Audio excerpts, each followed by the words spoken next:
I've had a pretty traumatizing history with bathrooms, especially taking into account the fact that I'm a germaphobe. Only real OJs know that. Today, I want to talk about my traumatizing experiences involving the bathroom. These get grosser and grosser as we go on. They were also all caused by me. The most tame one here was when I was about 10 or 11. Forgot how, but the toilet water was way higher than it was supposed to be. Still flushed it though. I forgot that when a toilet flushes, it flushes water into the bowl. So as you can imagine, the toilet just started overflowing. Ah, shucks, little kid moment right there, but that's okay. You're still pretty stupid though. Another kid moment was when I shat my pants in first grade because I didn't like using the public toilet. You'll see the ultimate fruit of this childhood irrational thinking at the end. So my shit stacked on top of each other and got wedged into the toilet bowl so they couldn't be flushed. Twice! The second time it happened, it was able to go down fine after flushing it again, but the first time, I basically just got the plunger to knock them aside after flushing it 5 times because I'm OC and saw anything involving the plunger as a last resort. I was 15 in this story, by the way. This wasn't even the worst thing I had to do with the plunger. So I had finished taking a huge dump. It felt really good to get it out of my system, and I was planning to take a nice shower right after, so life at that point was really freaking good. I went to flush it, but noticed a gigantic problem. The shit wouldn't go down. I tried again, still won't. My shit was so big and thick that it couldn't go down the fucking toilet. After repeated attempts, I started realizing no amount of flushing will be able to break it enough to be able to go down. At all. I knew exactly what I had to do, and I was going to do it. I wasn't gonna let this log of shit get the better of me. I also wasn't gonna ask for help, I didn't need to. After some time just standing around to mentally prepare myself, I get the plunger, cut the crap, and I still remember the feeling.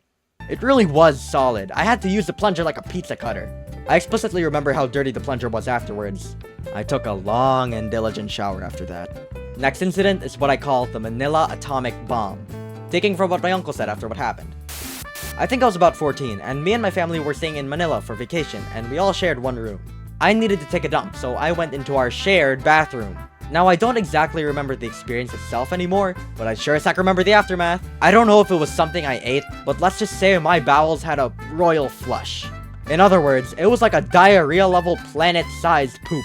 Though, I didn't have diarrhea. It was so big and crazy, in fact, that I ended up clogging the toilet!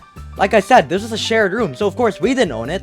Luckily, if I'm remembering correctly, there was an extra bathroom to use, but still, the toilet for the one I used was out of commission.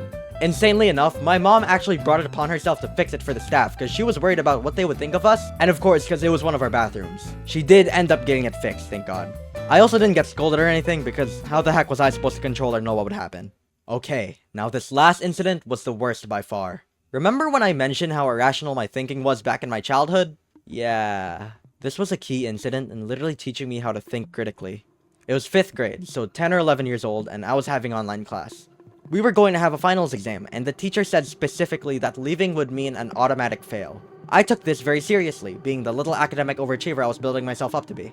Coincidentally, I really needed to poop. I just figured I'd finish this test first, then go poop. So there I was awkwardly answering the test. Whilst that was happening, my body was telling me, "Hey, stop what you're doing! We really need to go!" But my brain and willpower were telling me, "Fight! Fight! Fight! You need the best grades possible! Surpass everyone! Surpass the smart kids! Prove that you're better! You can't fail this test!" And because of all these conflicting thought processes, internally, I was going, "Ah!" Soon enough, my body would start going, "Ah!" And because of that, my willpower and brain were going, "Come on!" My body again, "Ah, no!" Snap back to reality. I just let out a fucking huge one on the sofa. I finished the test, and then I just sit there, paralyzed. My mom was very angry, and I was frustrated in tears because I felt extremely stupid. I let my fear of failing that test cloud my judgment. In the end, my mom helped clean me up in the shower gagging. We threw away the clothes that were soiled because they were unrecoverable. The sofa, despite being clean, still stank like that for like a month. And I was left with a very valuable obvious lesson. Don't be afraid to take initiative if you have to. And also to truly understand what you're afraid of. Which was basically nothing since I could have reasoned with my teacher why I left or try answering the test on my iPad with the camera on so she'd know I was still there. I think I was just afraid of the teacher noticing me gone and having to explain myself. Which is still a really dumb reason. I also genuinely thought this was important as hell for my future. Remembering the way I thought as a kid, my mindset was probably, the teacher is strict, she probably won't listen, and shitting myself isn't as bad as failing a test that'll help build my future.